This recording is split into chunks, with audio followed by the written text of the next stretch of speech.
ரொம்ப ரொம்ப முக்கியமான விஷயம். ஸோ என்ன அப்படின்னா லா ஆஃப் அட்ராக்ஷன். ஸோ நிறைய பேர் ரீசெண்ட் டேஸ்ல நிறைய பேர் இதை பிலீவ் பண்ண ஆரம்பிச்சிருப்பீங்க. நான் பிலீவ் பண்றேன். ஸோ யூனிவர்ஸ் நம்ம என்ன கேட்டாலுமே கொடுக்கும். ஸோ அந்த மாதிரி தான் அது வந்து பாரபட்சம் காட்டாது. இவங்க கேட்டா இவங்களுக்கு கொடுக்கணும், அவங்களுக்கு கொடுக்க கூடாது அப்படின்றது. நம்ம எல்லாருமே வந்து அது குழந்தைகள் தான். ஸோ நீங்க என்ன கேட்டாலுமே அது கொடுக்க ரெடியா இருக்கு. ஒருவேளை நமக்கு அது கொடுக்கல அப்படின்னா நம்ம தான் ஏதோ மிஸ்டேக் பண்றோம்.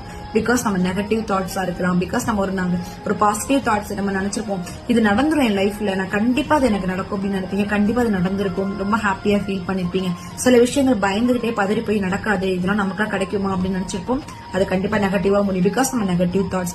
நம்ம என்ன நினைக்கிறோமோ அதுவாவே நடக்கும், அதுவே நல்லாவே நடக்கும் அப்படின்றதுதான். சோ நம்ம யூனிவர்ஸ்ட கேட்டோம் அப்படின்னா அது கொடுக்க தயாரா இருக்குது.